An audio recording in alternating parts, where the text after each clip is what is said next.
ಮುಖ್ಯಮಂತ್ರಿಯವರು ಮೌನ ವಹಿಸಿದ್ದಾರೆ. ಬಹುಶಃ ಯಾರೋ ಅವರು ಮೌನವಾಗಿರುವಂತೆ ಮಾಟ ಮಂತ್ರ ಮಾಡಿಸಿದ್ರೇನೋ ಎಂಬ ಮಟ್ಟಿಗೆ ಸಿದ್ದರಾಮಯ್ಯನವರ ಆಪ್ತರು ಬಂದು ನಿಂತಿದ್ದಾರೆ. ಕೆ.ಎನ್. ರಾಜಣ್ಣ ಅವರು ಹೇಳಿದಂತಹ ಮಾತಿದು. ಇತ್ತೀಚೆಗಷ್ಟೇ ಅವರು 2 ಬಾರಿ ಮುಖ್ಯಮಂತ್ರಿಯವರ ಮೌನದ ಬಗ್ಗೆ ಬಹಿರಂಗವಾಗಿ ಅಸಮಾಧಾನವನ್ನು ಹೊರಹಾಕಿದರು. ಒಂದು, ಮುಖ್ಯಮಂತ್ರಿಯವರು ಅಸಹಾಯಕರಾದಂತೆ ಕಾಣ್ತಿದ್ದಾರಾ ಅನ್ನುವಂತಹ ಪ್ರಶ್ನೆಯನ್ನು ಕೂಡ ಅವರು ಎತ್ತಿದರು. ಹಾಗೆಯೇ ಎರಡನೇದು, ಮುಖ್ಯಮಂತ್ರಿಯವರು ಮೌನವಾಗಿರೋದಕ್ಕೆ ಮಾಟ ಮಂತ್ರ ಮಾಡಿಸಿದ್ದಾರಾ ಅನ್ನುವಂಥ ಅನುಮಾನವೂ ಕೂಡ ಇದೆ ಅಂತ ಹೇಳ್ತಾ ಇದ್ರು. ಇದರೆಲ್ಲದರ ಅರ್ಥ ಇಷ್ಟೇ ಇದ್ದಿತ್ತು. ಸಿದ್ದರಾಮಯ್ಯನವರು ಕಾಂಗ್ರೆಸ್ನ ಒಳಗಡೆ ನಡೀತಾ ಇರುವಂತಹ ಬೆಳವಣಿಗೆಗಳ ಬಗ್ಗೆ ಯಾವುದೇ ಬಹಿರಂಗ ಹೇಳಿಕೆಯನ್ನು ಕೊಡದೇ ಇರುವಂಥದ್ರಿಂದಾಗಿ ಅವರ ಆಪ್ತರು ಅಸಮಾಧಾನಗೊಂಡಿದ್ದಾರೆ ಮತ್ತು ಅವರ ಆಪ್ತರನ್ನೇ ಟಾರ್ಗೆಟ್ ಮಾಡ್ತಾ ಇದ್ದಾರೆ ಅನ್ನುವಂಥದ್ದೇ ಆಗಿತ್ತು.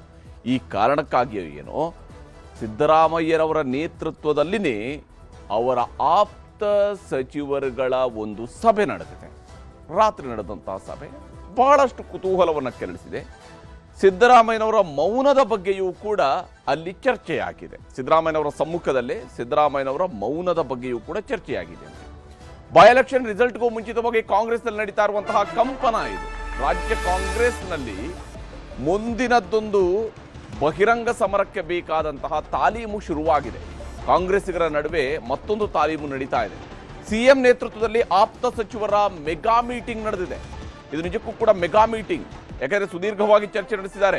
ಹತ್ರ 3 ಗಂಟೆಗಳ ಕಾಲ ಮಾತನಾಡಿದ್ದಾರೆ. ಮೇ 4ರ ಬಳಿಕ ಬದಲಾವಣೆಯ ಸುಳಿವು ಕೂಡ ಇದರಲ್ಲಿ ಅಡಗಿದೆಯೇ? ಬದಲಾವಣೆ ಅನ್ನುವಂಥದ್ದು ಕೇವಲ ಮುಖ್ಯಮಂತ್ರಿ ಬದಲಾವಣೆ ಅಂತಲೇ ಅರ್ಥೈಸಬೇಕಾಗಿಲ್ಲ. ಬದಲಾವಣೆ ಅನ್ನುವಂಥದ್ದು ಸಂಪುಟ ಪುನರ್ರಚನೆಯ ವಿಚಾರದಲ್ಲೂ ಇರಬಹುದು, ಕೆಪಿಸಿಸಿ ಅಧ್ಯಕ್ಷರ ವಿಚಾರದಲ್ಲೂ ಇರಬಹುದು, ಮುಖ್ಯಮಂತ್ರಿ ವಿಚಾರದಲ್ಲೂ ಇರಬಹುದು, ಉಪಮುಖ್ಯಮಂತ್ರಿ ವಿಚಾರದಲ್ಲೂ ಇರಬಹುದು. ಒಟ್ಟಿನಲ್ಲಿ ಮೇ 4ರ ಬಳಿಕ ಬದಲಾವಣೆಯ ಸುಳಿವು ಈ ಒಂದು ಸಭೆಯ ಸುತ್ತಲೂ ಕೂಡ ಗೋಚರಿಸ್ತಾ ಇರುವಂಥದ್ದು. ಹಾಗಾದ್ರೆ ಈ ಮೆಗಾ ಮೀಟಿಂಗ್ನ ಅಜೆಂಡಾ ಏನಿತ್ತು ಅದನ್ನು ನಾವು ಗಮನಿಸಬೇಕು. ಬಹಳ ಮುಖ್ಯವಾಗಿ ನಡೆದಂತಹ ಮೆಗಾ ಮೀಟಿಂಗ್, ಆ ಮೆಗಾ ಮೀಟಿಂಗ್ನಲ್ಲಿ ಭಾಗಿಯಾದಂತಹ ಸದಸ್ಯರುಗಳು ನೋಡಿ, ಇದರಲ್ಲಿ 6 ಮಂದಿ ಸಚಿವರುಗಳು ಮತ್ತು ಒಬ್ಬರು ಮಾಜಿ ಸಚಿವ, ಮುಖ್ಯಮಂತ್ರಿಯವರ ನೇತೃತ್ವ, ಭೈರತಿ ಸುರೇಶ್ ನಗರಾಭಿವೃದ್ಧಿ ಸಚಿವರು, ಡಾಕ್ಟರ್ ಎಚ್ ಸಿ ಮಹದೇವಪ್ಪ ಸಮಾಜ ಕಲ್ಯಾಣ ಸಚಿವರು, ಡಾಕ್ಟರ್ ಜಿ ಪರಮೇಶ್ವರ್ ಗೃಹ ಸಚಿವರು, ಸತೀಶ್ ಜಾರಕಿಹೊಳಿ ಲೋಕೋಪಯೋಗಿ ಸಚಿವರು, ಜಮೀರ್ ಅಹಮದ್ ಖಾನ್ ವಸತಿ ಸಚಿವರು, ಕೆ.ಎನ್. ರಾಜಣ್ಣ ಮಾಜಿ ಸಚಿವ, ದಿನೇಶ್ ಗುಂಡೂರಾವ್ ಆರೋಗ್ಯ ಸಚಿವ. ಇವರೆಲ್ಲರೂ ಕೂಡ ಕುಳಿತು ಚರ್ಚೆಯನ್ನ ನಡೆಸಿದ್ದಾರೆ. ಸಿದ್ದರಾಮಯ್ಯನವರ ಜೊತೆಗೆ ಮಾತುಕತೆ ನಡೆದಿದೆ. ಯಾವ ವಿಚಾರದ ಬಗ್ಗೆ ಅನ್ನೋದರ ಬಗ್ಗೆಯೂ ಕೂಡ ಒಂದಿಷ್ಟು ಮಾಹಿತಿ ಹೊರಬೀಳ್ತಾ ಇದೆ. ಮೊದಲನೇದು ಸಿಎಂ ಕುರ್ಚಿ ಕಚ್ಚಾಟ. ಸಿಎಂ ಕುರ್ಚಿ ಕಚ್ಚಾಟದ ಬಗ್ಗೆಯೂ ಕೂಡ ಅದು ಬಹುಶಃ ಕಾಂಗ್ರೆಸ್ನವರ ಇತ್ತೀಚಿನ ಎಲ್ಲ ಸಭೆಗಳ ಮೇನ್ ಅಜೆಂಡಾ ಆಗ್ತಾ ಇರುವಂಥದ್ದು ಇದೆ. ಈ ವಿಚಾರದಲ್ಲಿ ತಮ್ಮ ನಿಲುವುಗಳು ಏನಿರಬೇಕು, ಇದು ನೇರವಾಗಿ ಚರ್ಚೆ ಆಗಬಹುದು ಅಥವಾ ಪರೋಕ್ಷವಾಗಿಯೂ ಕೂಡ ಚರ್ಚೆ ಆಗಬಹುದು. ಆದರೆ ಇದೊಂದು ಅಜೆಂಡಾ ಅಂತೂ ಈ ಸಭೆಗಳಲ್ಲಿ ಬಹಳ ಮುಖ್ಯವಾಗಿ ಗೋಚರಿಸ್ತಾ ಇದೆ. ಹಾಗೆಯೇ ಕೆಪಿಸಿಸಿ ಅಧ್ಯಕ್ಷ ಪಟ್ಟದ ಬಗ್ಗೆಯೂ ಕೂಡ ಚರ್ಚೆಯಾಗಿದೆ. ಅಧ್ಯಕ್ಷರ ಬದಲಾವಣೆಯ ಸಾಧ್ಯತೆಯ ಬಗ್ಗೆ. 6 ವರ್ಷಗಳಿಂದ ಒಬ್ಬರು ಅಧ್ಯಕ್ಷರಾಗಿ ಇದ್ದಾರೆ. ಹಿಂದೆ 8 ವರ್ಷಗಳ ಕಾಲ ಒಬ್ಬರು ಅಧ್ಯಕ್ಷರಾಗಿದ್ದರು. ಈಗಿನ ಅಧ್ಯಕ್ಷರು, ಕೆಪಿಸಿಸಿ ಅಧ್ಯಕ್ಷರು, ರಾಜ್ಯದ ಉಪಮುಖ್ಯಮಂತ್ರಿಗಳು ಡಿ.ಕೆ. ಶಿವಕುಮಾರ್ ಅವರು 6 ವರ್ಷಗಳಿಂದ ಅಧ್ಯಕ್ಷರಾಗಿದ್ದಾರೆ. ಹೀಗಾಗಿ ಅದರ ಬಗ್ಗೆಯೂ ಕೂಡ ಚರ್ಚೆ ನಡೀತಿದೆ. ಜೊತೆಗೆ ಸಂಪುಟ ಪುನಾರಚನೆಯ ಸಾಧ್ಯತೆಗಳು, ರಾಜ್ಯದಲ್ಲಿ ಸಚಿವ ಸಂಪುಟವನ್ನು ಪುನಾರಚನೆ ಮಾಡಬೇಕು ಅನ್ನುವಂತಹ ಕೂಗು ಬಹಳ ದೊಡ್ಡದಾಗಿದೆ, ಜೋರಾಗಿದೆ ಕಾಂಗ್ರೆಸ್ನ ಒಳಗಡೆ. ವಿಶೇಷವಾಗಿ ಶಾಸಕರಿಂದ ಈ ಒತ್ತಾಯ ಇದೆ. ಹಾಗೆಯೇ ಬೈ ಎಲೆಕ್ಷನ್ ವಿಚಾರದಲ್ಲಿ ಮುಸಲ್ಮಾನರ ಮುನಿಸಿನ ಬಗ್ಗೆಯೂ ಕೂಡ ಸಿದ್ದರಾಮಯ್ಯನವರ ನೇತೃತ್ವದಲ್ಲಿ ನಡೆದಂತಹ ಸಭೆಯಲ್ಲಿ ಚರ್ಚಿಸಲಾಗಿದೆ. ಅದರಲ್ಲಿ ಜಮೀರ್ ಅವರು ಕೂಡ ಇದ್ರು. ಅಲ್ಪಸಂಖ್ಯಾತರಿಗೆ ನೋವಾಗಿದೆ ಅನ್ನುವಂತ ಹೇಳ್ತಾ ಮೊನ್ನೆಯಿಂದಲೂ ಕೂಡ ಇದರ ಬಗ್ಗೆ ಸಂಧಾನ ಪ್ರಕ್ರಿಯೆಯಲ್ಲಿ ಭಾಗಿಯಾಗಿದ್ದ ಸತೀಶ್ ಜಾರಕಿಹೊಳಿ ಅವರು ಕೂಡ ಇದ್ರು. ಹೀಗಾಗಿ ಬೈ ಎಲೆಕ್ಷನ್ನಲ್ಲಿ ಮುಸಲ್ಮಾನರ ಮುನಿಸಿನ ಬಗ್ಗೆಯೂ ಕೂಡ ಚರ್ಚೆ ನಡೆದಿದೆ. ಎಲ್ಲಕ್ಕಿಂತ ಇಂಟ್ರೆಸ್ಟಿಂಗ್ ಅಂತ ಹೇಳಿದ್ರೆ ಸಿದ್ದರಾಮಯ್ಯನವರ ಮೌನ ನಡೆಯ ಬಗ್ಗೆಯೂ ಕೂಡ ಚರ್ಚೆಯಾಗಿದೆ ಅಂತ. ಇದು ಕಾಂಗ್ರೆಸ್ನ ಉನ್ನತ ಮೂಲಗಳು ಹೇಳ್ತಾ ಇರುವಂತಹ ಮಾಹಿತಿ. ಸಿದ್ದರಾಮಯ್ಯನವರ ಮೌನ ನಡೆಯ ಬಗ್ಗೆಯೂ ಕೂಡ ರಾಜಣ್ಣನವರು ಬಹುಶಃ ಅಲ್ಲೂ ಕೂಡ ಹೇಳಿದ್ದಾರೋ ಏನೋ, ನಿಮ್ಗೇನಾದ್ರೂ ಮಾಟ ಮಂತ್ರ ಮಾಡಿಸಿದಾರಾ, ನೀವು ಇಷ್ಟೊಂದು ಮೌನವಾಗಿದ್ದರೆ ಹೇಗೆ ಅಂತೇಳಿ ಅವರು ಕೂಡ ಪ್ರಶ್ನಿಸಿರಲೂಬಹುದು. ಯಾಕಂದರೆ ಅವರೇ ಮೊನ್ನೆ ಹೇಳ್ತಾ ಇದ್ರು, ನಾನು ತನಿಖೆ ನಡೆಸ್ತೀನಿ ಇದರ ಬಗ್ಗೆ ಅಂತೇಳಿ. ಹೀಗೆ ತನಿಖೆ ನಡೆಸ್ತಾ ಇರೋ ಕಾರಣಕ್ಕಾಗಿ ಅವರು ಕೂಡ ಸಿದ್ದರಾಮಯ್ಯನವ್ರನ್ನೂ ಕೂಡ ಪ್ರಶ್ನಿಸಿರಬಹುದು. ಸಿದ್ದರಾಮಯ್ಯನವರ ಮೌನ ನಡೆಯ ಬಗ್ಗೆಯೂ ಕೂಡ ಇಲ್ಲಿ ಚರ್ಚೆಗಳು ಆಗಿದ್ದಾವೆ, ಈ ಅಜೆಂಡಾದ ಭಾಗವಾಗಿತ್ತು ಅಂತ ಹೇಳಲಾಗ್ತಾ ಇದೆ. ಹಾಗೆಯೇ DK ಶಿ ಓಟಕ್ಕೆ ಬ್ರೇಕ್ ಹಾಕೋದ್ರ ಬಗ್ಗೆಯೂ ಏನಾದರೂ ಚರ್ಚೆ ನಡೆದಿದೆಯಾ ಅನ್ನುವಂತಹ ಅನುಮಾನವೂ ಕೂಡ ಇದೆ. ಯಾಕಂದರೆ ಬಹಿರಂಗವಾಗಿ ಬರ್ತಾ ಇರುವಂತಹ ಹೇಳಿಕೆಗಳನ್ನು ಗಮನಿಸಿದಾಗ ಇತ್ತೀಚೆಗೆ ಇಬ್ಬರ ವಿರುದ್ಧ ಕೈಗೊಂಡಿರುವಂತಹ ಕ್ರಮದಲ್ಲಿ ಒಬ್ಬರನ್ನ ಸಿದ್ದರಾಮಯ್ಯನವರೇ ವಜಾಗೊಳಿಸಿದ್ರು ಕೂಡ ಮತ್ತೊಬ್ಬರ ವಿರುದ್ಧದ ಕ್ರಮದಲ್ಲಿ ಅವ್ರನ್ನ ಅಮಾನತು ಮಾಡುವಂತಹ ಕ್ರಮದಲ್ಲಿ ಮುಂಚೂಣಿಯಲ್ಲಿದ್ದಂಥದ್ದು KPCC ಅಧ್ಯಕ್ಷರು. ಹೀಗಾಗಿ ಮೌನ ಮುರಿಯೋದಕ್ಕಾಗಿ ನಡೆಸಿರುವಂತಹ ಸಭೆ ಅಂತ ಇದು ಗೋಚರಿಸ್ತಾ ಇದೆ. ಸಿದ್ದರಾಮಯ್ಯನವರ ನೇತೃತ್ವದಲ್ಲಿ ಸುದೀರ್ಘ 3 ಗಂಟೆಗಳ ಕಾಲ ಖಾಸಗಿ ಸಭೆಯೊಂದು ನಡೆದಿದೆ. ಈ ಸಭೆಯಲ್ಲಿ ಕಾಂಗ್ರೆಸ್ನೊಳಗಿನ ಇತ್ತೀಚಿನ ಬೆಳವಣಿಗೆಗಳ ಬಗ್ಗೆ ಸುದೀರ್ಘವಾಗಿ ಚರ್ಚೆ ನಡೆಸಲಾಗಿದೆ. ರಾಜಕಾರಣಿಗಳು ಕುಳಿತಾಗ ಸಹಜವಾಗಿಯೇ ರಾಜಕೀಯದ ಬಗ್ಗೆ ಚರ್ಚೆ ನಡೆಯುತ್ತೆ. ಅದೇ ಈ 3 ಗಂಟೆ ಚರ್ಚೆಯಲ್ಲಿ ಬಹುಪಾಲು ಚರ್ಚೆ ಕ್ರಿಕೆಟ್ ಬಗ್ಗೆಯೂ ಕೂಡ ನಡೆದಿದೆ ಅಂತ ಹೇಳಿದರೆ ಅದು ಅವರ ಇಂಟ್ರೆಸ್ಟ್. ಯಾಕಂದರೆ ಕ್ರಿಕೆಟ್ ಅವರ ಇಂಟ್ರೆಸ್ಟ್ ಇರುತ್ತೆ. ಈಗ IPL ನಡೀತಾ ಇರೋದಕ್ಕೆ ಅದರ ಬಗ್ಗೆ ಕೂಡ ಚರ್ಚೆಗಳಾಗಿರ್ಬೋದು. ಎಲ್ಲವನ್ನೂ ಕೂಡ ಭಾಳ ಸೀರಿಯಸ್ ಆಗಿ ಬಂದು ಕೂತ್ಕೊಂಡು ಚರ್ಚೆ ನಡೆಸ್ತಾ ಇರೋದಿಲ್ಲ, ಅಲ್ಲೂ ಒಂದಿಷ್ಟು ಹರಟೆ ಇದ್ದೇ ಇರುತ್ತೆ. ಕಾಂಗ್ರೆಸ್ನಲ್ಲಿ ಏಕಪಕ್ಷೀಯ ನಿರ್ಧಾರ ತೆಗೆದುಕೊಳ್ಳುವಂಥದ್ದು ಸರಿಯಲ್ಲ ಅನ್ನೋದರ ಬಗ್ಗೆ ಸಚಿವರುಗಳು ತಮ್ಮ ಅಸಮಾಧಾನವನ್ನು, ತಮ್ಮ ಅಭಿಪ್ರಾಯವನ್ನು ಹೊರಹಾಕಿದ್ದಾರೆ. ಕಾಂಗ್ರೆಸ್ನಲ್ಲಿ ಏಕಪಕ್ಷೀಯ ನಿರ್ಧಾರಗಳನ್ನು ತೆಗೆದುಕೊಳ್ತಾ ಇರುವಂಥದ್ದು ಸರಿಯಲ್ಲ. ಹಿರಿಯರ ಅನುಭವಗಳಿಗೆ ವಿರುದ್ಧವಾಗಿ ಕೆಲವರಿಂದ ನಿರ್ಧಾರಗಳನ್ನು ಕೈಗೊಳ್ಳಲಾಗಿದೆ. ಹಿರಿಯರು ಪಕ್ಷದಲ್ಲಿ 30-40 ವರ್ಷಗಳಿಂದ ಕೆಲಸ ಮಾಡ್ತಾ ಇರುವಂಥವರು, ಅಂಥವ್ರ ಅನುಭವಗಳು ಇದ್ದರೂ ಕೂಡ ಅವರ ವಿರುದ್ಧವಾಗಿ ಕೆಲವರು ನಿರ್ಧಾರಗಳನ್ನು ಕೈಗೊಂಡಿದ್ದಾರೆ. ಏಕಪಕ್ಷೀಯ ನಿರ್ಧಾರಗಳ ಬಗ್ಗೆ CM ಮೌನದ ಬಗ್ಗೆಯೂ ಕೂಡ ಸಭೆಯಲ್ಲಿ ಸುದೀರ್ಘ ಚರ್ಚೆ ನಡೆದಿದೆ. ಎಲ್ಲ ಏಕಪಕ್ಷೀಯ ನಿರ್ಧಾರಗಳು ಪಕ್ಷದೊಳಗೆ ನಡೀತಾ ಇದ್ರೆ ಮುಖ್ಯಮಂತ್ರಿಯವರು ಮೌನವಾಗಿ ಕುಳಿತರೆ ಹೇಗೆ ಅನ್ನೋದರ ಬಗ್ಗೆ ಅವರ ಆಪ್ತರು ಮುಖ್ಯಮಂತ್ರಿಯವರನ್ನ ಕೇಳಿದ್ದಾರೆ. ಯಾಕಂದ್ರೆ ಅವರೆಲ್ಲರೂ ಕೂಡ ಸಿದ್ದರಾಮಯ್ಯನವರು 5 ವರ್ಷ ಮುಖ್ಯಮಂತ್ರಿ ಆಗಿರಬೇಕು ಅಂತ ಹೇಳಿ ಬಹಿರಂಗವಾಗಿ ಹೇಳ್ತಾ ಇರುವಂತಹ ನಾಯಕರುಗಳು. ಹಾಗಾಗಿ ಅವ್ರಿಗೆ ಅವರದೇ ಆದಂತಹ ಜವಾಬ್ದಾರಿಗಳಿರ್ತವೆ. ಆ ಕಾರಣಕ್ಕೆ ಅವರು ಕೇಳಿದ್ದಾರೆ. CM ಮೌನದ ಬಗ್ಗೆ ಆಪ್ತರಲ್ಲಿರುವಂತಹ ಅನುಮಾನಗಳ ಬಗ್ಗೆಯೂ ಕೂಡ ಪ್ರಶ್ನಿಸಲಾಗಿದೆ. ಅಂದರೆ ನಿಮ್ಮ ಮೌನಕ್ಕೆ ಏನಾದರೂ ಮಾಟ ಮಂತ್ರ ಮಾಡಿಸಿದ್ರಾ ಅಥವಾ ಏನಾಗಿದೆ ನಿಮಗೆ? ಯಾವ ಕಾರಣಕ್ಕೆ ನೀವು ಮಾತನಾಡ್ತಾ ಇಲ್ಲ, ಬಹಿರಂಗವಾಗಿ ಯಾಕೆ ಹೇಳ್ತಾ ಇಲ್ಲ? ಅಡ್ಜಸ್ಟ್ಮೆಂಟು ಮಾತು ಕೂಡ ಈಗಾಗಲೇ ಬಹಿರಂಗವಾಗಿ ಬಂದಿದೆ. ಹಾಗೇನಾದ್ರು ಅಡ್ಜಸ್ಟ್ಮೆಂಟ್ ಇದೆಯಾ ನಿಮ್ಮಲ್ಲಿ? ಯಾವ ಕಾರಣಕ್ಕೆ ನೀವು ಮೌನವಾಗಿದ್ದೀರಿ ಅನ್ನುವಂಥದ್ದನ್ನು ಪ್ರಶ್ನಿಸುವ ಕೆಲಸವೂ ಕೂಡ ಅವರದೇ ಸಚಿವರ ನಡುವೆ ನಡೆದಿದೆ. CM ಮೌನವಾಗಿದ್ದರೆ ಪಕ್ಷದ ಹಿರಿಯ ನಾಯಕರ ಅಸ್ತಿತ್ವಕ್ಕೂ ಕೂಡ ಕುತ್ತು ಬರಬಹುದು. ಮುಖ್ಯಮಂತ್ರಿಯವರು ಒಂದು ವೇಳೆ ಇದೇ ರೀತಿಯ ಮೌನವಾಗಿ ಇದ್ರೆ ಪಕ್ಷದಲ್ಲಿರುವ ಹಿರಿಯ ಸಚಿವರುಗಳ ಅಸ್ತಿತ್ವಕ್ಕೂ, ಯಾಕಂದ್ರೆ ಒಬ್ರು ಸಚಿವರು ಈ ಸಭೆಯಲ್ಲಿ ಭಾಗಿಯಾದಂಥವರು ಜಮೀರ್ ಅಹಮದ್ ಖಾನ್, ಅವರ ಅಸ್ತಿತ್ವಕ್ಕೇನೆ ಈಗ ತೂಗುಗತಿ ಇದ್ದೇ ಇದೆ. ಹೀಗಾಗಿ ನೀವು ಮೌನವಾಗಿದ್ರಿ ಅಂತ ಹೇಳಿದ್ರೆ ಪಕ್ಷದ ಹಿರಿಯ ನಾಯಕರ ಅಸ್ತಿತ್ವಕ್ಕೂ ಕೂಡ ಕುತ್ತು ಬರಬಹುದು ಅನ್ನೋದ್ರ ಬಗ್ಗೆ ಚರ್ಚೆಯಾಗಿದೆ. 2028ರ ಚುನಾವಣೆಯ ಮೇಲೆ ಇದರಿಂದಾಗಿ ಪ್ರತಿಕೂಲ ಪರಿಣಾಮಗಳು ಎದುರಾಗಬಹುದು.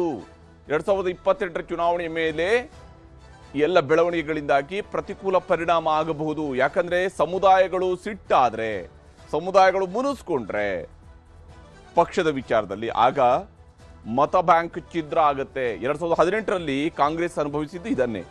ಅವತ್ತು ಕೂಡ ಸಿದ್ದರಾಮಯ್ಯನವರು ಬಲವಾಗಿ ನಂಬಿಕೊಂಡಿದ್ದಂತಹ ಅಹಿಂದ ಮತ ಬ್ಯಾಂಕ್ ಛಿದ್ರಗೊಂಡಿತ್ತು. ವಿಶೇಷವಾಗಿ ಹಿಂದುಳಿದ ವರ್ಗಗಳ ಮತ ಬ್ಯಾಂಕ್ ಛಿದ್ರಗೊಂಡಿತ್ತು. ಅದು ಕಾಂಗ್ರೆಸ್ನ ತೀವ್ರ ಹಿನ್ನಡೆಗೆ ಕಾರಣ ಆಯಿತು. ಈ ಕಾರಣಕ್ಕಾಗಿಯೇ ಈ ವಿಚಾರದಲ್ಲಿ ಎಚ್ಚರಿಕೆಯ ಸಂದೇಶವನ್ನು ಸಚಿವರುಗಳು ಮುಖ್ಯಮಂತ್ರಿಯವರಿಗೂ ಕೂಡ ತಲುಪಿಸಿದ್ದಾರೆ. ಪಕ್ಷದ ಬೆಳವಣಿಗೆಗಳ ಬಗ್ಗೆ CM ತಕ್ಷಣ ಮಧ್ಯಪ್ರವೇಶ ಮಾಡಬೇಕು. ಪಕ್ಷದಲ್ಲಿ ಆಗ್ತಾ ಇರುವಂತಹ ಬೆಳವಣಿಗೆಗಳು ಕೇವಲ ಪಕ್ಷದ ಅಧ್ಯಕ್ಷರಿಗೆ ಮಾತ್ರ ಸೀಮಿತ ಅಲ್ಲ, ಅದರಲ್ಲಿ ಶಾಸಕಾಂಗ ಪಕ್ಷದ ನಾಯಕರಾಗಿ ನಿಮ್ಮ ಜವಾಬ್ದಾರಿಯೂ ಇದೆ. ಹೀಗಾಗಿ ಸಿದ್ದರಾಮಯ್ಯನವರ ಮೌನದಿಂದ ಪಕ್ಷಕ್ಕೆ ಡ್ಯಾಮೇಜ್ ಆಗ್ತಾ ಇದೆ ಅಂತ ಹೇಳಿ ಸಚಿವರುಗಳು ನೇರವಾಗಿ ತಮ್ಮ ಅಭಿಪ್ರಾಯವನ್ನು ಸಿದ್ದರಾಮಯ್ಯನವರ ಸಮ್ಮುಖದಲ್ಲೇ ವ್ಯಕ್ತಪಡಿಸಿದ್ದಾರೆ. ಈ ಮೂಲಕ ಏಕಪಕ್ಷೀಯ ನಡೆಗೆ ಫುಲ್ ಸ್ಟಾಪ್ ಹಾಕಬೇಕಾದ ಅನಿವಾರ್ಯತೆ ಬಗ್ಗೆಯೂ ಕೂಡ ಮನವರಿಕೆ ಮಾಡಿಕೊಟ್ಟಿದ್ದಾರೆ. ಅಂದರೆ ಇದನ್ನ ಇಷ್ಟೆಲ್ಲ ಸುತ್ತಿ ಬಳಸಿ ಹೇಳುವಂಥದ್ದು ಏನಿಲ್ಲ. ಇದರಲ್ಲಿ ಇರುವಂಥದ್ದು ಸಿಂಪಲ್ ಆಗಿ ಏನಂತ ಹೇಳಿದ್ರೆ, ಶಿವಕುಮಾರ್ ಅವರ ನಡೆಗಳಿಗೆ ನೀವು ಕಡಿವಾಣ ಹಾಕಬೇಕು ಅನ್ನುವಂತಹ ರೀತಿಯಲ್ಲಿನೇ ಇವರ ಒಂದು ಸಂದೇಶ ರವಾನೆ ಆಗಿದೆ. ಸತೀಶ್ ಜಾರಕಿಹೊಳಿ ಅವರು ಈ ಸಭೆಯ ಬಗ್ಗೆ ಒಂದಿಷ್ಟು ಮಾಹಿತಿಗಳನ್ನು ಹಂಚಿಕೊಂಡಿದ್ದಾರೆ. ಏನು ಹೇಳಿದ್ದಾರೆ ತೋರಿಸಿ. ಸೇರಿದ್ದು ನಿಜ. ರಾಜಕೀಯ ವಿದ್ಯಮಾನಗಳು ಮತ್ತೆ ಚರ್ಚೆ ಮಾಡೋದ್ರಲ್ಲಿ ರಾಜಕೀಯ ಸುಮಾರೆಲ್ಲ ಸೀನಿಯರ್ ಮಿನಿಸ್ಟರ್ ಎಲ್ಲ ಎಲ್ಲರೂ ಇನ್ನು ನೋಡ್ಬೇಕು. 4 ನಂತರ ಏನಾಗ್ತೈತೆ, ಏನು ಹೇಳ್ತಾರೆ ಗೊತ್ತಿಲ್ಲಲ್ಲ.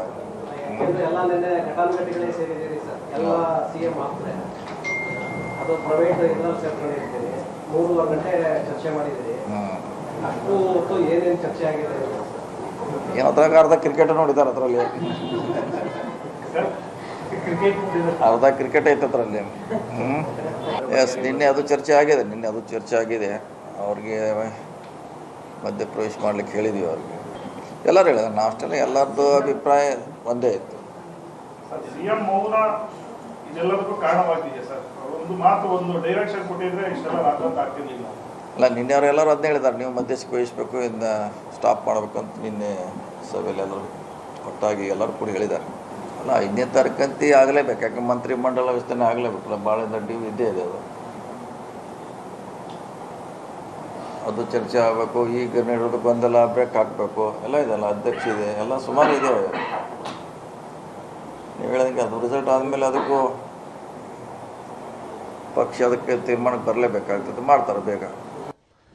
ಈಗ ಇಲ್ಲಿ ಸ್ಪಷ್ಟವಾಗಿ ಒಂದು ಸಂದೇಶ ಅಂತೂ ಇದೆ, ನೀವು ಮಧ್ಯಸ್ಥಿಕೆ ವಹಿಸಬೇಕು, ನೀವು ಇಲ್ಲಿ ಮಧ್ಯಪ್ರವೇಶ ಮಾಡಬೇಕು. ಅಂದರೆ ಸಿದ್ದರಾಮಯ್ಯನವರು ಮಧ್ಯಪ್ರವೇಶ ಮಾಡಬೇಕಾದ ಅನಿವಾರ್ಯತೆ ಇದೆ ಅಂತ ಹೇಳಿದರೆ, ಮಧ್ಯ ಯಾವಾಗ ಪ್ರವೇಶ ಮಾಡಬೇಕಾಗುತ್ತೆ? ಯಾರೋ ಏಕಪಕ್ಷೀಯವಾಗಿ ನಿರ್ಧಾರಗಳನ್ನು ಕೈಗೊಂಡಾಗ ಮಾತ್ರ ಮಧ್ಯಪ್ರವೇಶ ಆಗಬೇಕಾಗುತ್ತೆ ಒಂದು ಪಕ್ಷದಲ್ಲಿ. ಅದನ್ನು ಇಲ್ಲಿ ಸ್ಪಷ್ಟವಾಗಿ ಹೇಳಲಾಗಿದೆ. ಅಂದರೆ ಶಿವಕುಮಾರ್ ಅವರ ಕಡೆಯಿಂದ ಇಲ್ಲಿ ಏಕಪಕ್ಷೀಯ ನಿರ್ಧಾರ ಆಗ್ತಾ ಇದೆ ಅನ್ನುವಂಥದ್ದು ಸಚಿವರುಗಳಲ್ಲಿರುವ ಅಭಿಪ್ರಾಯ ಅನ್ನೋದಕ್ಕೆ ಅನುಮಾನಗಳು ಇಲ್ಲ. ಹಾಗೆಯೇ ಇಷ್ಟೆಲ್ಲ ಆದಮೇಲೆ ಸಾಹುಕಾರ್ ಭೇಟಿಯಾಗಿದ್ದಾರೆ ಜಮೀರ್ ಅವರು. ಇವತ್ತು ರಾತ್ರಿ ಮೆಗಾ ಮೀಟಿಂಗ್ ನಂತರ ಬೆಳಗ್ಗೆ ಬ್ರೇಕ್ಫಾಸ್ಟ್ ಮೀಟಿಂಗ್ ನಡೆದಿದೆ. ಸತೀಶ್ ಜಾರಕಿಹೊಳಿ ಅವರನ್ನ ಭೇಟಿಯಾಗಿದ್ದಾರೆ ಜಮೀರ್ ಅಹಮದ್ ಖಾನ್. ಇಬ್ಬರ ನಡುವೆ ಮಾತುಕತೆ ನಡೆದಿದೆ. ಉಲೇಮಾಗಳ ಸವಾಲಿನ ಬೆನ್ನಲ್ಲೇ ಸತೀಶ್ ಜಮೀರ್ ಅವರ ಸಭೆಯೂ ಕೂಡ ನಡೆದಿದೆ. ಉಲೇಮಾಗಳು ಹೇಳಿರುವಂತಹ ಮಾತು, ಮುಸ್ಲಿಂ ಮುಖಂಡರುಗಳು ಹೇಳಿರುವಂತಹ ಮಾತು. ಮುಸ್ಲಿಂ ಮುಖಂಡರೊಬ್ಬರು ಹೇಳಿದ್ದಾರೆ, ಮುಂದಿನ ಚುನಾವಣೆಯಲ್ಲಿ ಕಾಂಗ್ರೆಸ್ಗೆ ಟ್ರಿಪಲ್ ತಲಾಖನ್ನು ಕೊಡಬೇಕಾಗತ್ತೆ ಅಂತೇಳಿ, ನೀವೇನಾದರೂ ಕ್ರಮ ಕೈಗೊಳ್ಳದೇ ಇದ್ರೆ ಅಂತೇಳಿ. ನಾಳೆ ಧರ್ಮಗುರುಗಳೊಂದಿಗೆ ಜಮೀರ್ ಪ್ರತ್ಯೇಕ ಸಭೆಯನ್ನು ಕೂಡ ನಡೆಸಲಿದ್ದಾರೆ. ಯಾವ ಧರ್ಮಗುರುಗಳು ಬಹಿರಂಗವಾಗಿ ಹೇಳ್ತಾ ಇದ್ದಾರೋ ಅವರ ಬಗ್ಗೆ, ಅವರ ಜೊತೆಗೆ ಸಭೆ ನಡೆಸಬಹುದು. ಇದು ತೊಟ್ಟಿಲು ತೂಗುವ ಕೆಲಸವು, ಚಿವುಟುವ ಕೆಲಸವು ನಾಳೆ ನಿರ್ಧಾರ ಆಗಲಿದೆ. ಆದರೆ ಸಭೆಯಲ್ಲಿ ಎಲ್ಲರ ಮನವೊಲಿಕೆಯ ಬಗ್ಗೆಯೂ ಕೂಡ ಮಾತುಕತೆಗಳು ನಡೀಬಹುದು. ಅಂದರೆ ಮುಸ್ಲಿಂ ಸಮುದಾಯದವರು ಜೊತೆಯಲ್ಲಿ ಇರಬೇಕು, ಕಾಂಗ್ರೆಸ್ ಯಾರಿಗೂ ಅನ್ಯಾಯ ಮಾಡ್ತಾ ಇಲ್ಲ, ಈ ಎಲ್ಲ ಮಾತುಗಳನ್ನು ಬಹಿರಂಗವಾಗಿ ಹೇಳ್ಕೊಳ್ಬಹುದು. ಆಂತರಿಕವಾಗಿ ಏನು ಹೇಳ್ತಾರೆ ಅಂತ ಯಾರಿಗೂ ಗೊತ್ತಿರೋದಿಲ್ಲ, ಆದರೆ ಬಹಿರಂಗವಾಗಿ ಹಾಗೆ ಹೇಳಬಹುದು. ಜಮೀರ್ ಅವರು ಏನು ಹೇಳಿದ್ದಾರೆ ಅನ್ನೋದು ನಿಮ್ಗೆ ತೋರಿಸ್ತೀನಿ. ನನ್ನ ಟಾರ್ಗೆಟ್ ಯಾರು ಮಾಡಿದ್ದಾರೆ? ಇಲ್ಲ ಇಲ್ಲ ಇಲ್ಲ, ಯಾರೂ ನನ್ನ ಟಾರ್ಗೆಟ್ ಮಾಡಿಲ್ಲ. ನನ್ನ ಹೆಸರು ಯಾರೂ ಹೇಳಿಲ್ಲ. ನನ್ನ ಹೆಸರು ಯಾರನ್ನ ಹೇಳಿದಾರಾ? ಹೇಳ್ಬೇಕು ತಾನೆ, ಇಂಥವ್ರು ಹಿಂಗಂತ ಹೆಸರು ಹೇಳ್ಬೇಕು ತಾನೆ. ಯಾರು ಹೇಳಿದ್ದಾರೆ? ಇಂಡೈರೆಕ್ಟ್ ಹೇಳಿದ್ದಾರೆ. ಯಾರಂತ ನೀವು ಅರ್ಥ ಮಾಡ್ಕೊಳ್ತೀರಾ? ಈಗ ನಾನು ಒಬ್ಬನೇನ ಇರೋದು ಕಾಂಗ್ರೆಸ್ಸಲ್ಲಿ, ಅಲ್ಪಸಂಖ್ಯಾತ ಲೀಡರ್ ನಾನು ಒಬ್ಬನೇನಾ? ಭಾಳ ಜನ ಇದ್ದಾರೆ, 10 ಜನ MLAಗಳು ಇದ್ದೀವಿ, 100 ಜನ ಲೀಡರ್ಸ್ಗಳು ಇದ್ದಾರೆ. ಇಂಥವ್ರಂತ ಹೇಳ್ಬೇಕು ತಾನೆ. ಅಸಮಾಧಾನ ಅಂತೂ ಗುರುಗಳಿಗಾಗಿರೋದು ನಿಜ. ಏನಕ್ಕಂದ್ರೆ ದಾವಣಗೆರೆ ವಿಚಾರದಲ್ಲಿ ಟಿಕೆಟ್ ಕೇಳಿದರು. ಅದು ಟಿಕೆಟ್ ನಾವು ಪಕ್ಷ ವತಿಯಿಂದ ಕೊಡೋಕ್ಕೆ ಸಾಧ್ಯ ಆಗಲ್ಲ. ಕಡೆಗೆ ಏನಕ್ಕೆ ಕೊಡೋಕ್ಕೆ ಸಾಧ್ಯ ಆಗಲ್ಲ ಅಂತ ಆವತ್ತಿಂದ ಪದ್ಧತಿ ಬಂದಿದೆ. ಯಾರು ಕುಟುಂಬದಲ್ಲಿ ಸಾಯ್ತಾರೆ ಆ ಕುಟುಂಬದವರಿಗೆ ಕೊಡಬೇಕಂತ ಆ ಪದ್ಧತಿ ಮುಂಚೆಯಿಂದ ಬಂದಿದೆ. ಈಗ ನಮ್ಮಲ್ಲೂ ಭಾಳ ಜನ ಮುಸ್ಲಿಮಲ್ಲಿ ನಮ್ಮ UT ಖಾದರ್ ಅವ್ರ ತಂದೆ ತಿರೋಗಿದ್ರು, ಅವ್ರು ಕೊಟ್ಟಿಲ್ವ, UT ಖಾದರಿಗೆ ಕೊಟ್ಟಿಲ್ಲ, ಬೇರೆಯವ್ರು ಕೊಟ್ರ, ಆ ಥರ ಆವತ್ತಿಂದ ಪದ್ಧತಿ ಬಂದಿದೆ. ನಮ್ಮಲ್ಲಿ ಸ್ವಲ್ಪ ಬೇಜಾರಲ್ಲಿದ್ದಾರೆ, ನಮ್ಮ ಕರ್ಸ್ ಕೇಳಿ ಕೊಡಬೇಕಾಗಿತ್ತಂತ ಒಂದು ಸ್ವಲ್ಪ ಬೇಜಾರಲ್ಲಿದ್ದಾರೆ. ಅವತ್ತಿಂದ ಪದ್ಧತಿ ಬಂದಿದ್ದ ಕಾರಣಕ್ಕೆ ಅಲ್ಲಿ ಕೊಡಬೇಕಾಗಿತ್ತು, ಕೊಟ್ಟಿದ್ದಾರೆ. ಜನರಲ್ ಎಲೆಕ್ಷನ್ ನೋಡುವಂತ ಹೇಳಿದಾರಿಲ್ಲ. ಆಲ್ಮೋಸ್ಟು ನಮ್ಮ ಎಲ್ಲ ದೊಡ್ಡ ಗುರುಗಳಿಗೆ 4-5 ಜನಕ್ಕೆ ನಾನು ಮಾತಾಡಿದ್ದೀನಿ. ಅದೇನಿದೆ ಕೂತ್ಕೊಳ್ಳೋಣ, ನಾವು ಕೂತ್ಕೊಂಡು ಬಗೆಹರಿಸ್ಕೊಳ್ಳುವ, ಇದೆಲ್ಲ ಮಾಡೋದು ಬೇಡ ಅಂತ ಹೇಳಿದ್ದೀನಿ. ನಾಳೆ ಶುಕ್ರವಾರ ಕಳೀಲಿ ನಮಾಜ್ ಆಗಲಿ ಅಂತ ಹೇಳಿದ್ದಾರೆ. ನಾಳೆ ಸಂಜೆ ಅವ್ರ ಜೊತೆ ಕೂತ್ಕೊಂಡು ಮಾತಾಡಿ ಅದೇನು ಸಮಸ್ಯೆ ಇದೆ ಬಗೆಹರಿಸ್ತೀವಿ. ಹೀಗೆ ಗುರುಗಳ ಜೊತೆಗೆ ಮಾತುಕತೆಯನ್ನು ನಡೆಸ್ತೀವಿ ಅನ್ನೋದ್ರ ಬಗ್ಗೆ ಕೂಡ ಹೇಳ್ತಾ ಇದ್ದಾರೆ. ಇದರ ನಡುವೆ ನೋಟಿಸ್ ಇಲ್ಲದೆ ಕ್ರಮ ಹೇಗೆ ಅನ್ನುವಂಥ ಅಭಿಪ್ರಾಯದ ಬಗ್ಗೆ ಇನ್ನೂ ಕೂಡ ಅದೇ ಮುಂದುವರೆದಿದೆ. ಅಬ್ದುಲ್ ಜಬ್ಬಾರ್ ಹಾಗೂ ನಸೀರ್ ಅಹಮದ್ ವಿರುದ್ಧ ಕ್ರಮಕ್ಕೆ ಜಮೀರ್ ಅವರು ಅಸಮಾಧಾನವನ್ನು ಮುಂದುವರಿಸಿದ್ದಾರೆ. ನೋಟಿಸ್ ನೀಡಿಲ್ಲ, ಸ್ಪಷ್ಟನೆ ಕೇಳಿಲ್ಲ, ಏಕೈಕಿ ಕ್ರಮ ಕೈಗೊಂಡಿದ್ದು ಯಾಕೆ ಅನ್ನುವಂತಹ ಪ್ರಶ್ನೆ ಇನ್ನೂ ಕೂಡ ಮುಸ್ಲಿಂ ಸಮುದಾಯದಲ್ಲಿ ಉಳ್ಕೊಂಡಿದೆ. ಈ ಪ್ರಶ್ನೆಗಳಿಗೆ ಉತ್ತರ ಸಿಗಬೇಕಾಗಿದೆ. ನಿಯಮ ಪಾಲನೆ ಮಾಡದೆ ಕ್ರಮ ಕೈಗೊಳ್ಳುವುದು ಎಷ್ಟು ಸರಿ ಅನ್ನುವಂತಹ ಪ್ರಶ್ನೆಯನ್ನು ಮತ್ತೆ ಮತ್ತೆ ಎತ್ತುತ್ತಾ ಇದ್ದಾರೆ. ಈ ಮೂಲಕ ಅಧ್ಯಕ್ಷರ ನಡೆಯ ಬಗ್ಗೆ, KPCC ಅಧ್ಯಕ್ಷರ ನಡೆಯ ಬಗ್ಗೆ ಕಾಂಗ್ರೆಸ್ನ ಸಚಿವರುಗಳಲ್ಲಿ ಅಸಮಾಧಾನ ಇರುವಂಥದ್ದು ಸ್ಪಷ್ಟ ಇದೆ. ಅದು ಅವರ ಮಾತುಗಳಲ್ಲಿ ವ್ಯಕ್ತವಾಗ್ತಾ ಇದೆ. ಈ ವಿಚಾರದಲ್ಲಿ ಜಮೀರ್ ಅವರು ಏನು ಹೇಳಿದ್ದಾರೆ ಅಂತ ಪಾರ್ಟಿ ಮಾಡಿದರೆ ಕ್ರಮ ತಗೊಳ್ಬೇಕು. ಅದಕ್ಕೆ ಪ್ರೊಸೀಜರ್ ಅಂತ ಇರ್ತದೆ. ಆ ಪ್ರೊಸೀಜರ್ ಫಾಲೋ ಮಾಡಬೇಕಂತ ನಮ್ದಿದು. ಏನು ನೋಟಿಸ್, ಅದೇ ತಾನೇ ಹೇಳ್ತಾರೆ. ನಾನು ನೋಟಿಸ್ ಕೊಡಬೇಕಾಗಿತ್ತು, ಅವ್ರು ರಿಪ್ಲೈ ತೊಗೊಳ್ಬೇಕಾಗಿತ್ತು. ಈ ಹಡಾವಳಿಯಲ್ಲಿ ಮಾಡೋದು ಸರಿ ಇಲ್ಲ ಅಂತ ನಾನು ಹೇಳ್ತಾ ಇದ್ದಿಲ್ಲ. ಸತೀಶ್ ಸೌಕರ್ ಹೇಳಿದ್ದಾರೆ, ನಾನು ಅದು ಹೇಳ್ತಾ ಇದ್ದೀನಿ. ಭಾಳ ಜನ ಮುಖಂಡರುಗಳು ಹೇಳಿದ್ದಾರೆ, ದಿನೇಶ್ ಅವರು ಹೇಳಿದ್ದಾರೆ, ನಮ್ಮ ರಾಜಣ್ಣ ಅವರು ಹೇಳಿದ್ದಾರೆ, ಭಾಳ ಜನ ಮುಖಂಡರುಗಳು ಹೇಳಿದ್ದಾರೆ. ಆ ಪ್ರೊಸೀಜರ್ ಫಾಲೋ ಮಾಡಿಲ್ಲ ಅಂತ ನಮಗೆಲ್ಲ ಬೇಜಾರು. ಸರ್ ಯಾರು ಮಾಡಿದ್ದಾರೆ ಅಂತ ಗೊತ್ತಿಲ್ಲ. ಯಾರನ್ನ ಇಲ್ಲಿ ಒಂದು ನಿಮಿಷ, ನಾನಾದ್ರೂ ನಾನು ಆ್ಯಂಟಿ ಪಾರ್ಟಿ ಮಾಡಿದ್ರೆ ನನ್ನ ಮೇಲೂ ಕ್ರಮ ತಗೊಳ್ಬೇಕು. ಅಂದರೆ ಅದಕ್ಕೆ ಪ್ರೊಸೀಜರ್ ಇರ್ತದೆ. ಈಗ ಯಾರೂ ದೊಡ್ಡವನಿಲ್ಲ ಪಾರ್ಟಿದಲ್ಲಿ, ಪಾರ್ಟಿಗಿಂತ ದೊಡ್ಡವನು ಯಾವನೂ ಇಲ್ಲ. ನಾಟ್ ಇವನೇ ಜಮೀರ್ ಅಹಮದ್ ಖಾನ್ ಆಲ್ಸೋ. ಅದು ನಾನು ಮಾಡಿದ್ರು ಒಂದು ಪ್ರೊಸೀಜರ್ ಇರ್ತದೆ. ಒಂದು ನೋಟಿಸ್ ಕೊಡೋದು, ರಿಪ್ಲೈ ತಗೊಳ್ಳೋದು, ಪ್ರೊಸೀಜರ್ ಪ್ರಕಾರ ಮಾಡಬೇಕು. ಇನ್ನು ನಿನ್ನೆ ಸುದ್ದಿಗೋಷ್ಠಿ ನಡೆಸಿದಂಥ ಸಂದರ್ಭದಲ್ಲಿ ಮುಸ್ಲಿಂ ನಾಯಕ ಅಬ್ದುಲ್ ರಜಾಕ್ ಅವರು ಒಂದು ಮಾತನ್ನು ಹೇಳಿದರು. ಕಾಂಗ್ರೆಸ್ಗೆ ನಾವು ಟ್ರಿಪಲ್ ತಲಾಖನ್ನು ಕೊಡಬೇಕಾಗತ್ತೆ ಅಂತ ಹೇಳಿ, ಅದಕ್ಕೆ ಇವತ್ತು ಜಮೀರ್ ಅವ್ರಿಗೆ ಏನು ಉತ್ತರವನ್ನು ಕೊಟ್ಟಿದ್ದಾರೆ ಅನ್ನೋದನ್ನು ತೋರಿಸಿ. ಜಮೀರ್ ಅವ್ರು ಏನೇನು ಮಾಡಿದ್ದಾರೆ, ನಸೀರ್ ಅವ್ರು ಏನೇನು ಮಾಡಿದ್ದಾರೆ, ಜಬ್ಬಾರ್ ಅವ್ರು ಏನೇನು ಕೊಡುಗೆ ಕೊಟ್ಟಿದ್ದಾರೆ ಎಲ್ಲ ನಿಮಗೆ ಗೊತ್ತಿಲ್ವಾ? ಇವತ್ತು ಹೇಳ್ದೆ ಕೇಳದೆ ನೀವು ಡೈರೆಕ್ಟ್ ಆಗಿ ಉಚ್ಚಾಟನೆ ಮಾಡಿಬಿಡ್ತೀರಾ ಅಂದ್ರೆ ನಾವು ಸುಮ್ಮನೆ ಕೂತಿರ್ಬೇಕಾ? ಇದು ಕೇವಲ ಸುದ್ದಿಗೋಷ್ಠಿ ಅಷ್ಟೇ. ಈ ಎರಡು ನಾಯಕರನ್ನ ಹಿಂಪಡಿಬೇಕು, ಅವ್ರ ಮೇಲೆ ಆದೇಶ ಆಗಿರೋದನ್ನ. ಮುಂದೆ ಯಾವುದಾದ್ರೂ ಒಂದು ನಾಯಕನ ಮೇಲೆ ಏನಾದ್ರೂ ಆಕ್ಷನ್ ಆದ್ರೆ ನಾವು ರೋಡ್ಗಿಳಿತೀವಿ, ಪ್ರತಿಭಟನೆ ಮಾಡ್ತೀವಿ. ಮುಂದೆ ಕಾಂಗ್ರೆಸ್ ಪಕ್ಷಕ್ಕೆ ಟ್ರಿಪಲ್ ತಲಾಕ್ ಅನ್ನ ಕೊಡ್ತೀವಿ. ತಲಾಕ್ ತಲಾಕ್ ತಲಾಕ್, ಇದು ಬಹಿರಂಗವಾಗಿ ಹೇಳ್ತಾ ಇದ್ದೀನಿ, ಕೇವಲ ಮಾತಲ್ಲ, ಇದನ್ನ ಮಾಡಿ ತೋರಿಸ್ತೀವಿ. ಯಾರು ಆ ಥರ ಯಾರು ಹೇಳಿಲ್ಲ. ಅದು ನೋಡಿಲ್ಲ, ನಾನು ನೋಡಿಲ್ಲ. ಹೀಗೆ ಅವರು ನೋಡಿಲ್ಲ, ಕೇಳಿಲ್ಲ. ಯಾಕಂದರೆ ಅವ್ರಿಗೇನು ಬೇಕಿದೆ ಅಷ್ಟು ಮಾತ್ರ ನೋಡ್ತಾ ಇರ್ತಾರೆ ಬಹುಶಃ ರಾಜಕೀಯ ನಾಯಕರುಗಳು. ಹಾಗಾಗಿ ಇದನ್ನು ಅವರು ನೋಡಿಲ್ಲ ಅಂಥೇಳಿ ಜನ ನಂಬಬೇಕಾಗತ್ತೆ. ಅಂದರೆ ಇಲ್ಲಿ ಸುದ್ದಿಗೋಷ್ಠಿಯಲ್ಲಿ ಅವರು ಹೇಳ್ತಾ ಇರುವಂತಹ ಮಾತುಗಳು, ಅಂದರೆ ಹಿನ್ನೆಲೆಯಲ್ಲಿ ನಡೀತಿರುವಂತಹ ರಾಜಕೀಯ, ಇದೆಲ್ಲದರ ಬಗ್ಗೆ ಕೂಡ ಅನುಮಾನಗಳಿದ್ದೇ ಇದ್ದಾವೆ. ಆದರೆ ಸಿದ್ದರಾಮಯ್ಯನವರ ಮೌನ ಮುರಿಯುವಂಥ ಕಾರಣಕ್ಕಾಗಿ ಒಂದು ಸಭೆಯನ್ನು ನಡೆಸಿದ್ದಾರೆ. ಸಿದ್ದರಾಮಯ್ಯನವರು ಮೌನ ಮುರಿತಾರ? ಅದು ಈಗಿರುವಂತಹ ಕುತೂಹಲ.